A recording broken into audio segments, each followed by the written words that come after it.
Well, switching gears a little bit, Randy, of course, and you've always been very, I think, candid about this in your career that, hey, you're only as good as the horses you're driving. And in your case, you've had the pleasure to sit behind some really great equine athletes. But I think the one that comes to mind immediately for most people is the great San Pail. Take us back to the early days of getting associated with the horse and Rod Hughes, and when you started to realize you had something special. Well, actually, Pail come along around 2008 or 2009, somewhere in there, I think. I think 2000 and, no, wait a second, might have been 2007. I think he won the Maple Leaf Trot as a 5-year-old in 9.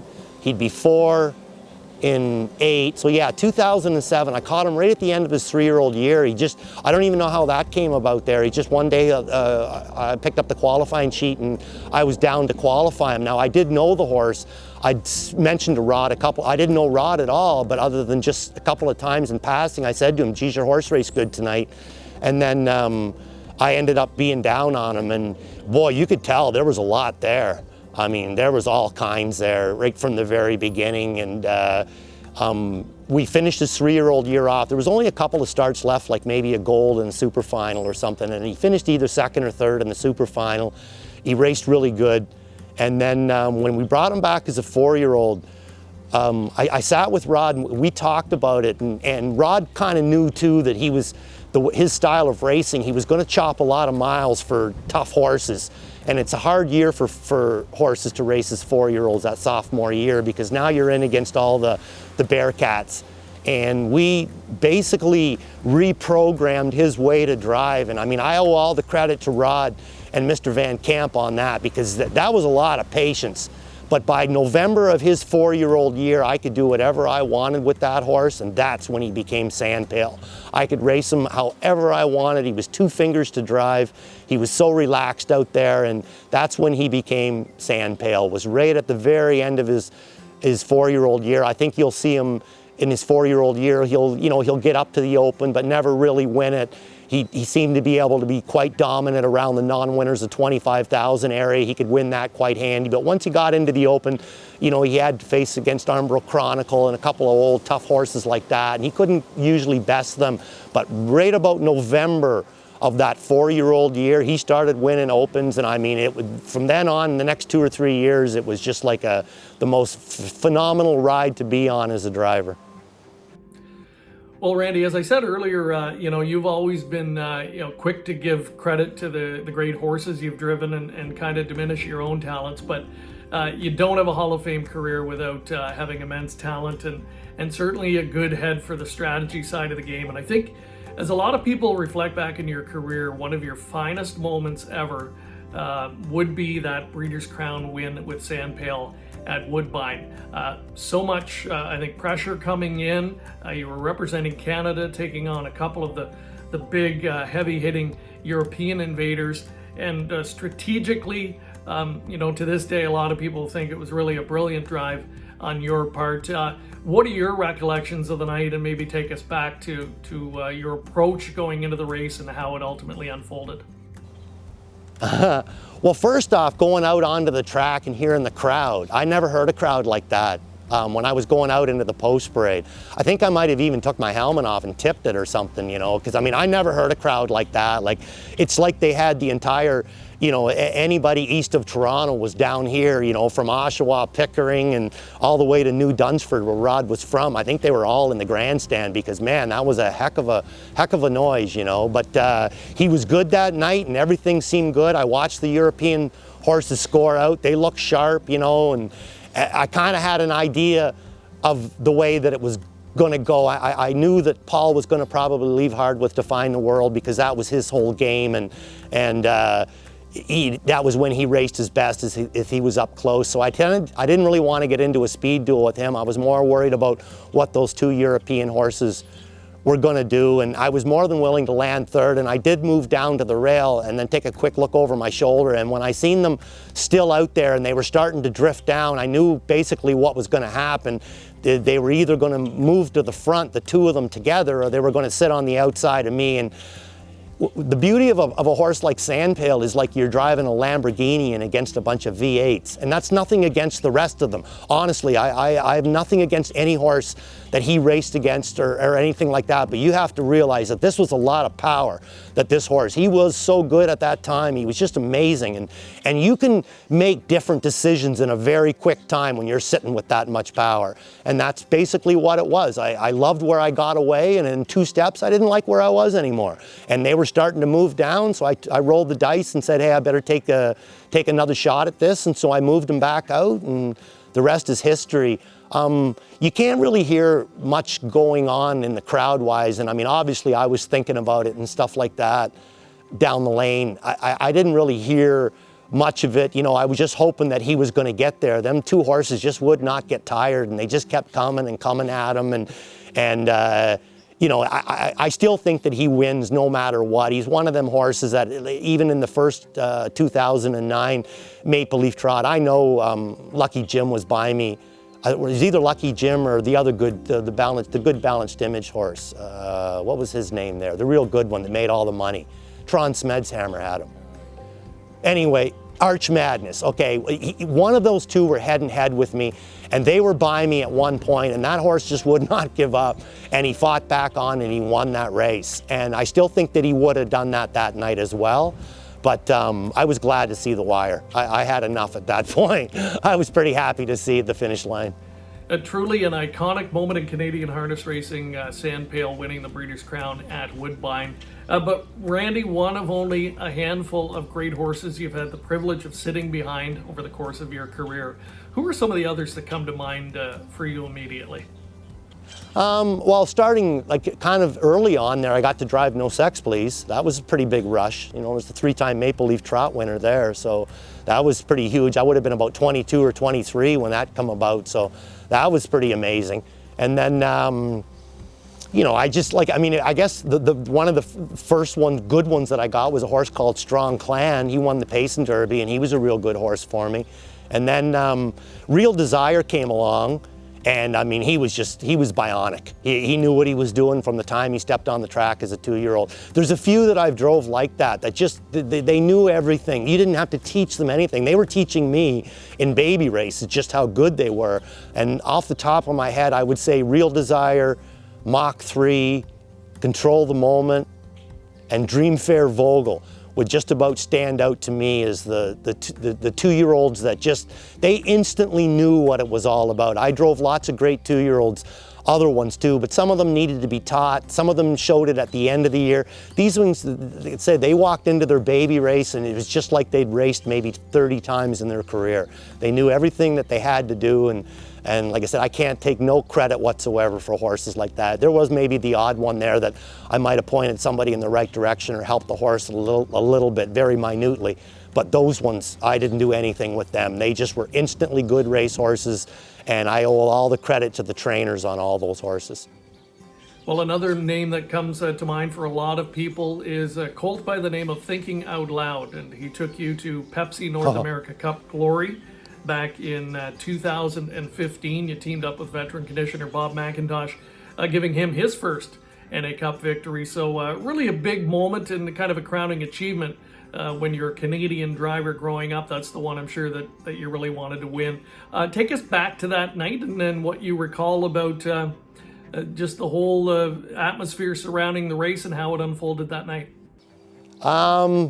That's about as good as it gets. I mean, it just doesn't get any better than the Thinking Out Loud race. I mean, the horse raced phenomenal. And again, he was a horse that I'd raced right from the very instant as a 2-year-old. He had some of his little traits about him there. He could, once in a while there, he'd just take a hold of the bit and just decide that he was going to go forward. There wasn't a whole lot you could do about it, you know. He was a little different that way, but man, was he tough. He would rank in the top 3 of the toughest horses that I ever raced in my life, because he was tough. It was an amazing night. You know, I mean, to win Canada's biggest race, and at that time it was still going for $1.5 million. But I mean, I keep leaning over to the right of the page of the program, because I mean, I won that race for Bob McIntosh, and that's another hero, you know, growing up and stuff like that. I mean, I think he bought Luster's Big Guy off my dad around 81 or 82, and I was around there then, like I remember that. So Bob's always been a presence in my life, and I've watched him obviously spending, you know, all this time in this business. I've watched Bob McIntosh, so then all of a sudden you find yourself driving for him, and then all of a sudden you're winning a race that he hasn't won yet, as a matter of fact, too. I don't think he'd won it before that. So it was a first for him, and it was a first for me, and it was just a huge, huge thrill. Again, I can't, you know, Team McIntosh, Bob, Nicky Pedden, I mean, they had that horse so good that night, it was just scary, and the race worked out for me, and, you know, it's just something that I'll remember the rest of my life. Well, Randy, you're really in a kind of a unique spot. You were able to race in a few different generations. You raced on 2 different circuits, the then Ontario Jockey Club, which then became the Woodbine Entertainment Group circuit. So you got to compete, of course, at the one and only Greenwood racetrack over the years, Mohawk back when it was a 5/8, of course, and Woodbine Racetrack in Toronto, where you will go down as the leading all-time driver at that particular venue. And, you know, when you think about the people you would have competed against and with over the years, I'm sure it's great to reflect back on that. Do you feel proud to be a part of something so substantial? And I guess, what do you see, you know, for the future of the game going forward?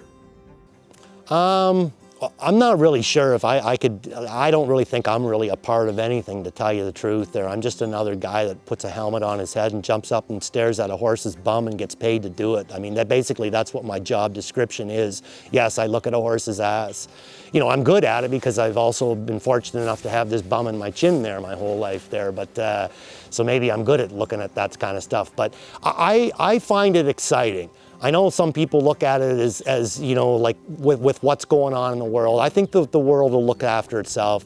I think there's generations of older people back in the 30s and 40s that had to live through a depression and had to live through the Second World War. I think they had it a lot worse than what we have it right now, because we got to put a mask on.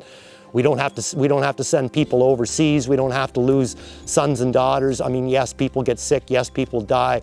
But I think that we're doing the best that we can. Speech over, going on to the racing. I'm pumped on the racing. I mean, I told Billy McClinchy a long time ago, I've never seen a group of young drivers ever at that place at what they got now. You can maybe go back to, like I said, the Condren Brownie age or whatever, you know, when they were all young, and my dad first left for New Jersey, and it kind of opened up the door for a lot of young guys. You know, there was a lot of young talent around there then, but right now you got, you know, it's just so much. Like, I mean, I hate thinking that Sylvain Filion or Chris Christoforou is a veteran, because, you know, I'm older than both of them. But those are your sort of veterans. You know, you still got Paul out there, and you got Rick Zeron and guys like that, you know. But you got Dougie, you got Bob, you got Trevor, you got all these young faces come in, all young guys that are going to be around for a long time. And I mean, I just think racing's great. I think racing's really good right now. I think this will be all put behind us in a short time, I hope. And we can move on, and I think that we'll all just be stronger for it, and I think the business will be stronger for it. We just all gotta, you know, we all show solidarity when a horseman is down on his luck. We all get together, we try to help them, so let's all get together and help ourselves. You know, we just do the best that we can, and we'll be back racing in a short time. I know it seems like forever when you're paying bills on these horses and that, but we will be back racing. These horses will do good, and, you know, we'll soldier on. We're a strong sport. You know, we've been through a lot worse than this, and we'll survive again.